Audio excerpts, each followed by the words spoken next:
आपने क्या करना है, अब हमने कौन सी वैल्यू का डिटर्मिनेंट लेना है, A12 का, तो A12 आपने लिख लेना है। इसके बाद आपने क्या करना है, A12 लिखने के बाद आपने इस कॉलम को छोड़ देना है जिस कॉलम में ये वैल्यू, और उस रो को छोड़ देना है जिस रो में हमारी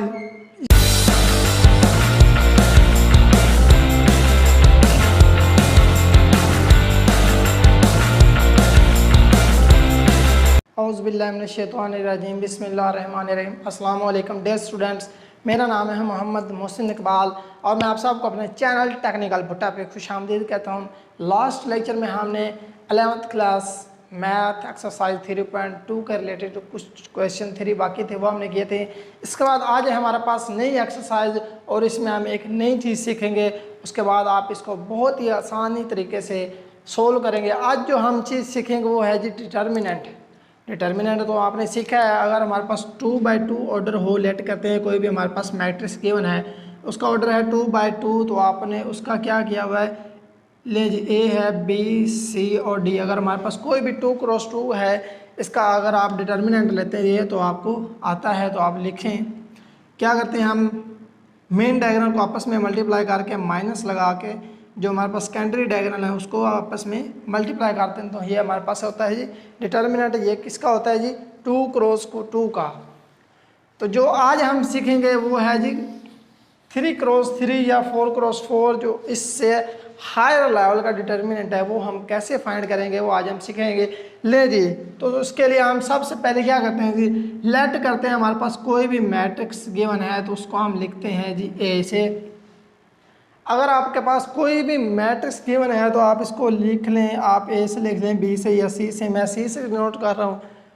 तो आपने क्या करना है, 3 क्रॉस 3 के लिए A11, A12, A13। आपने देखा 3 कॉलम हो गए तो आपने रो भी 3 करने, तो A21, A22, A23, A31, A32, A33। इस तरीके से आपको समझाना आसान होगा। अगर आपने कहना है जी आपने इसका डिटर्मिनेंट फाइंड करना है तो आपको पता है कैसे लिखें। हमने इसके गिर्द हमने लगा देना है जी बार, वो भी वर्टिकल फॉर्म है, तो हम वर्टिकल में आप बार लगा दें, तो हमने बार लगा दिया है। वो कहते हैं जिसका अगर हमने डिटर्मिनेंट फाइंड करना है तो इसके लिए हमें डिटर्मिनेंट फाइंड करना कैसे करेंगे। तो डिटर्मिनेंट फाइंड करने का आसान तरीका है, अगर आप इसका ट्रांसपोज लें, उसका भी डिटर्मिनेंट लें, या ऐसे का ऐसे डिटर्मिनेंट लें, जो भी आप डिटर्मिनेंट लेंगे वो सेम आएगा, उसमें आंसर कोई भी चेंज नहीं आएगा। तो इसका डिटर्मिनेंट फाइंड करने का आसान तरीका है जी हमारे पास क्या है जी, हमारे पास अगर आपने मेन चीज़ क्या है जी, आपने रो के लिहाज से इसका डिटर्मिनेंट लेना है। पहले इस वैल्यू को चूज़ करना है तो आपने बाकियों का डिटर्मिनेंट लेना है, इस वैल्यू को चूज़ करना है तो बाकियों का डिटर्मिनेंट लेना है, इस वैल्यू को चूज़ करना है और बाकियों का डिटर्मिनेंट लेना है। तो इसके लिए हमारे पास क्या है जी, बहुत ही आसान तरीका है। तो आपने रो ही चूज़ करनी है, कॉलम भी कर सकते हैं, लेकिन हम ज़्यादातर रो ही करेंगे। जब कॉलम करेंगे तो आपको पता चल जाएगा। जिस तरह आप आसानी के साथ किसी भी मैट्रिक्स अगर आप डिटर्मिनेंट ले सकते हैं, लेट करें हमारे पास कोई भी वैल्यू गिवन है 6, 7, 9 है और ये 0, 0 है, तो आपको चाहिए आप क्या करें, कॉलम में आप डिटर्मिनेंट लें, क्योंकि बाकी 2 वैल्यू 0 हैं, तो 0 के लिहाज से जो भी आप मल्टीप्लाई करेंगे तो हमारे पास जो वैल्यू आएगी वो 0 आएगी। अगर आप इसमें रो के लिहाज से करें तो आपको थोड़ा लंबा डिटर्मिनेंट होगा, जैसे आप आम लाइफ में करते हैं। तो अगर आप इसका कॉलम के लिहाज से करेंगे तो हमारे पास जो डिटर्मिनेंट होगा वो थोड़ा आसान होगा। लेकिन आज हम पहले तो सीखते हैं जी रो के लिहाज से कैसे डिटर्मिनेंट लेते हैं। डिटर्मिनेंट लेने के लिए आपने क्या करना है, पहली वैल्यू चूज़ करनी है। A11 है तो आपने A11 चूज़ कर ली है। आपने क्या किया जी, A11 चूज़ की है तो आपने A11 को वैसे लिख देना है। इसके बाद आपने क्या करना है जी, ये जो हमारे पास वैल्यू है ये लिखनी है। इस वैल्यू में जो हमारे पास रो में जिस वैल्यू की जो वैल्यू हमने चूज़ की है उसकी रो और उसके कॉलम में जो भी वैल्यू है वो आपने निगलेक्ट कर देनी है, वो वैल्यू आपने नहीं देखनी। A11 आपने लिख लिया है तो आपने इसके कॉलम में जो वैल्यू है उसे भी छोड़ देना है, उसकी रो में जो वैल्यू बाकी है वो उसे भी छोड़ देना है। तो आपने कौन सी वैल्यू लिखनी है, आपने ये वैल्यू लिखनी जो हमारे पास गिवन है। तो हमारे पास बाकी जो हमारे पास 4 वैल्यू बची हैं, आप इसको लिख लें A22, A23 A32 A33 लें जी। आपने क्या करना है जी, अगर आपने पहले का हमारे पास लेना है, अगर आपने पहले वैल्यू है उसका अगर आपने डिटर्मिनेंट लेना है, इसके लिहाज से लेना है A11 तो आपने A11 लिख लेनी है। जिस रो या कॉलम में वो वैल्यू है, इस कॉलम में इस रो में ये हमने छोड़ दिए, बाकी जो 4 वैल्यू हमने यहाँ पे लिख लेनी है। इसके बाद क्या करना है, आपने प्लस लगाना है। और एक चीज़ आपने और करनी है, आपने क्या करना है, अब हमने कौन सी वैल्यू का डिटर्मिनेंट लेना है, A12 का, तो A12 आपने लिख लेना है। इसके बाद आपने क्या करना है, A12 लिखने के बाद आपने इस कॉलम को छोड़ देना है जिस कॉलम में ये वैल्यू, और उस रो को छोड़ देना है जिस रो में हमारी ये वैल्यू। तो बाकी हमारे पास जो वैल्यू है वो आपने लिख लेनी है। हमारे पास कौन सी वैल्यू है, A21 है, A23 है, और ये हमारे पास है जी A31, और ये हमारे पास है जी A33।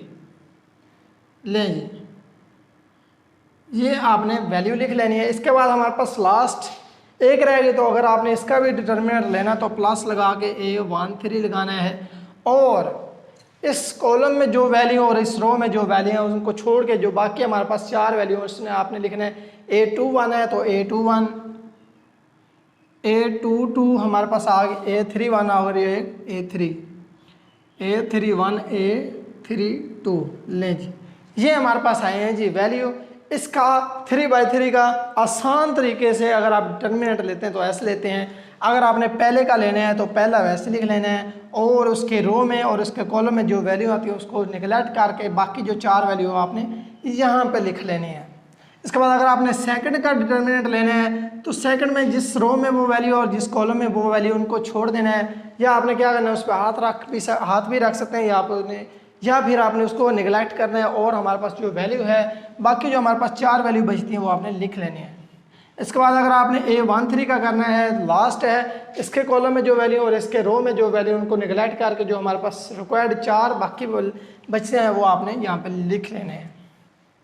इसके बाद आपने क्या करना है जी, आपको पता है इसको हम लिखते हैं जी, इसको लिखने का तरीका है जी, इसको हम कहते हैं A11, आपने वैसे लिख दिया है। इसको हम कहते हैं,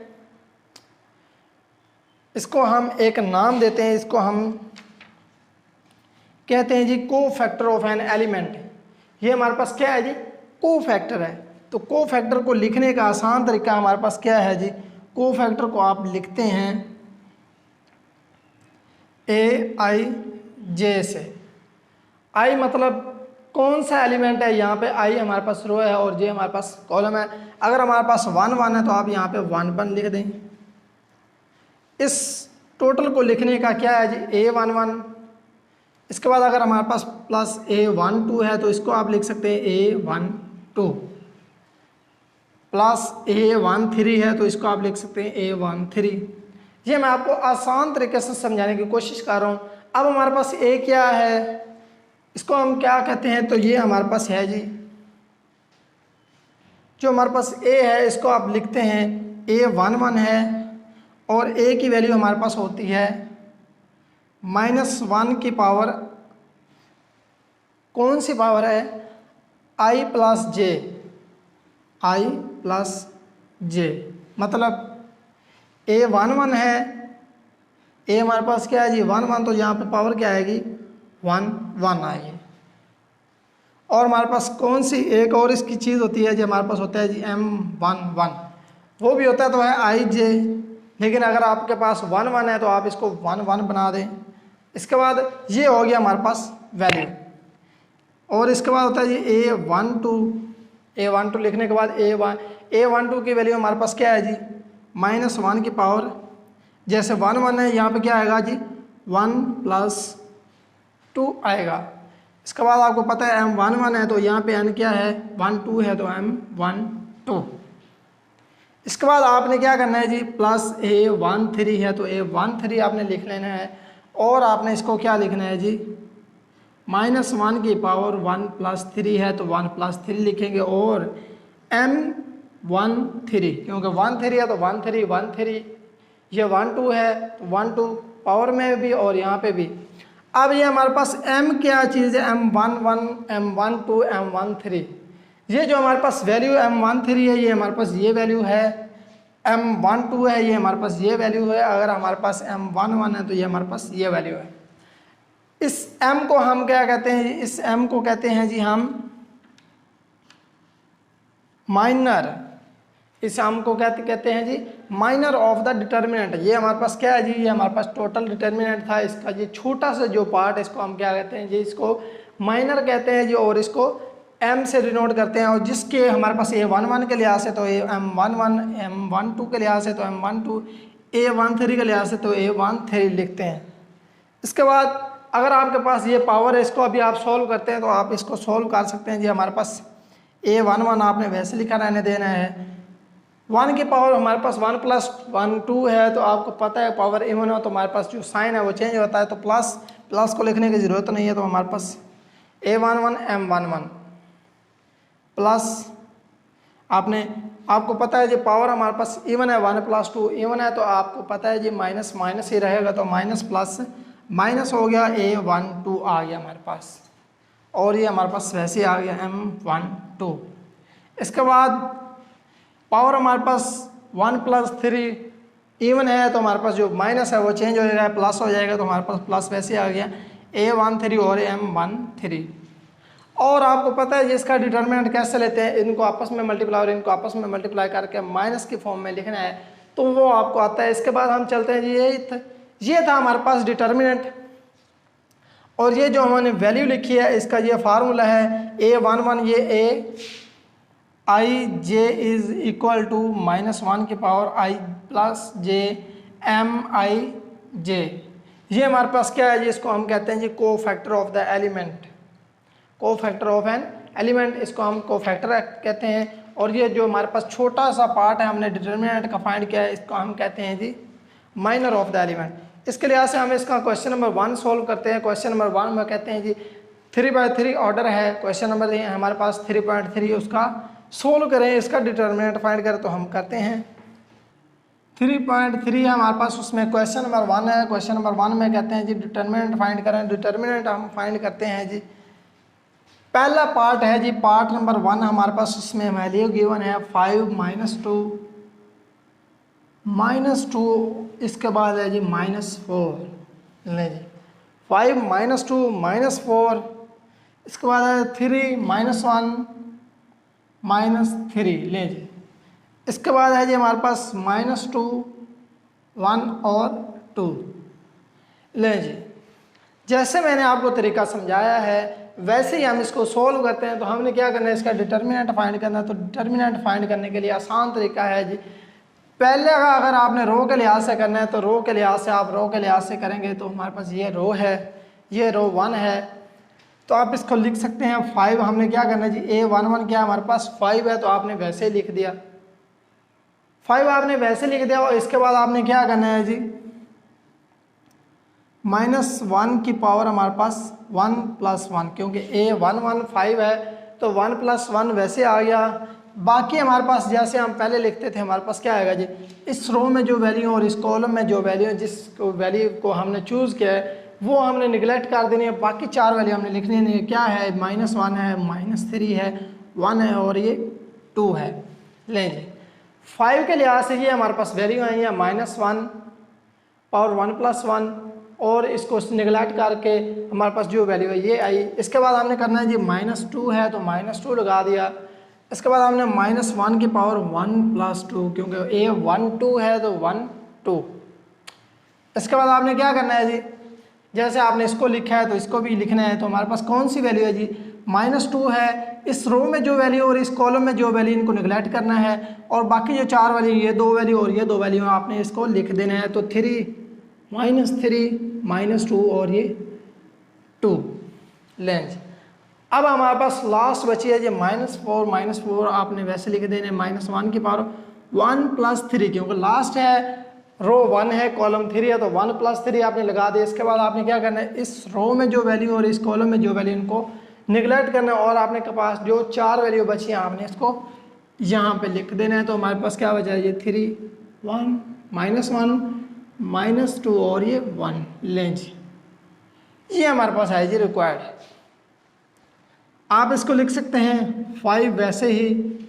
और पावर हमारे पास क्या है जी 1 + 1 इवन है, तो आप इसको क्या पॉजिटिव हो जाएगा, माइनस जो है वो पॉजिटिव हो जाएगा, तो आप इसको लिखने की ज़रूरत नहीं है। इसके बाद ये चीज़ हमारे पास बची है, तो इसको आपका डिटर्मिनेंट लेना आता है। आपने क्या करना है जी, इन दोनों को आपस में मल्टीप्लाई करना है, इन दोनों को आपस में मल्टीप्लाई करके साइन चेंज का लिख देना है। -1 × 2 तो -2, इसके बाद माइनस फार्मूले वाला, और -3 × 1 तो -3 लें जी। ये हमारे पास हो गया जी इसका डिटर्मिनेंट। अब इसका हम डिटर्मिनेंट फाइंड करते हैं तो हमारे पास क्या आता है जी, -1 की पावर 3 है, -1 की पावर 3 ओड है, तो ओड में माइनस ही रहेगा, माइनस माइनस प्लस होएगा तो +2 आप लगा दें। इसके बाद आपको डिटर्मिनेंट लेना आता है, इसको मल्टीप्लाई करते हैं तो हमारे पास 6 आता है, माइनस वैसे ही माइनस फार्मूले वाला, और माइनस माइनस प्लस 3 to 6, ये भी 6 आ गया। इसके बाद -4 है तो -4 लगा दें आप। पावर हमारे पास इवन बन रही है तो माइनस जो है प्लस में चेंज होगा, तो ये माइनस वैसे ही आ गई जो -4 के साथ थी। इसके बाद आपको इसका डिटर्मिनेंट लेना आता है 3 × 1 तो हमारे पास 3, माइनस फार्मूले वाला -2 -1 तो हमारे पास 2 आया है। लें जी, ये था हमारे पास डिटर्मिनेंट। आपने क्या करना है, इसको सोल्व करना है, तो 5 × हमारे पास क्या है जी -2 + 3 माइनस माइनस प्लस 3 हो गया, +2 वैसे आ गया, और 6 माइनस प्लस 0 हो गया। ये हमारे पास आएगी -4, और इसकी वैल्यू हमारे पास आएगी 3 - 2।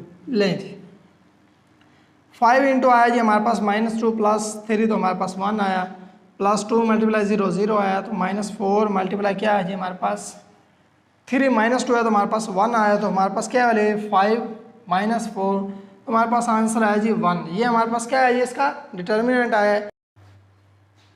ले जी, ये था हमारा आज का क्वेश्चन, और इसके रिलेटेड जो भी क्वेश्चन है वो आपने खुद सॉल्व करने हैं, और जो आपका आंसर आएगा वो बिल्कुल सेम आएगा, जैसे मैंने आपको कराया वैसे आपने भी करना है।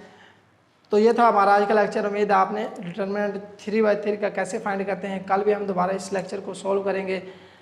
कोई भी आपका क्वेश्चन हो तो आप कमेंट में ज़रूर बताएं। तब तक के लिए अल्लाह हाफिज़।